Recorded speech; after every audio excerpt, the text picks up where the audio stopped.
She is not indisposed, I trust? The place doesn't suit her. I think she feels it's rather let her down.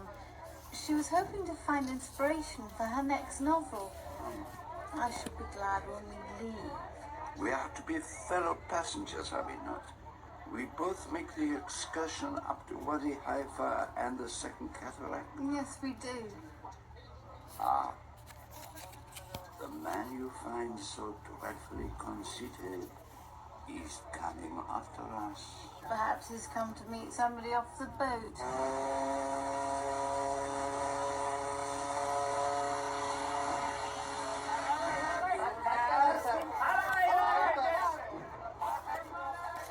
Awful crowd as usual. Makes you wonder why they bother to come up the Nile at all. Only because if they'd been more at home in Petticoat Lane. Oh, I'm damned if that isn't Lynette Ridgway. Where? Which is she? The girl over there in white, with the tall man. They're coming ashore now. Ah, he's the new husband, I suppose. Simon Doyle. It was in all the newspapers. They say she's simply rolling. How did she come by all that money? Her father, Mellowish Ridgway, would you believe? Married an American heiress, and Lynette inherited a vast fortune. She must be about the richest woman in England. She's quite beautiful, too. We'll try to make time for it, darling. We can easily stay a week or two if you like the place. Lucky devil. Fancy finding an heiress who hasn't got adenoids or flat feet. They look frightfully happy. It isn't fair. Well, I'd better be off. I promised Mother I'd try and get her a parasol. Goodbye, Miss Otterbourne. So, what is not fair, mademoiselle? It really seems a little too much for one person.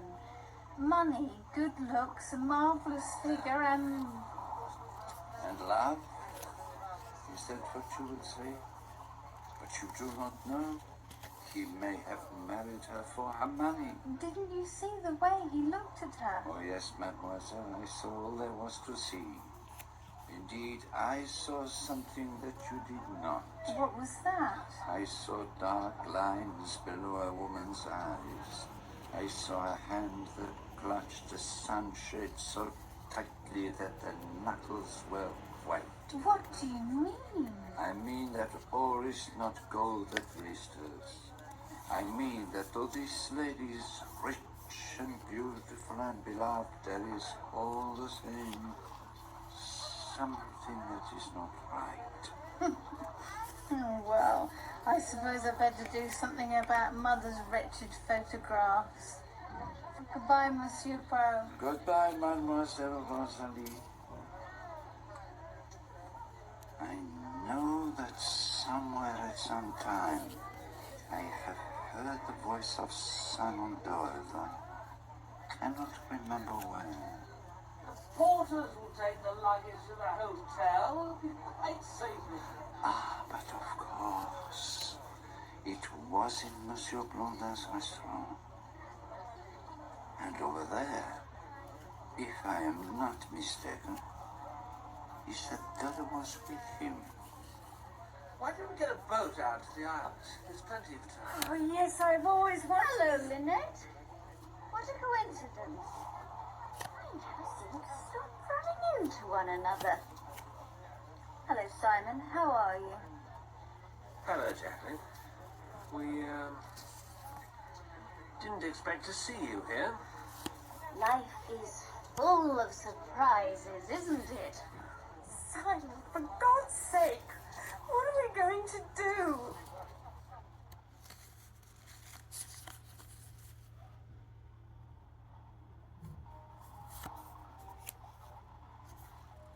What a gathering of notabilities, Monsieur Poirot.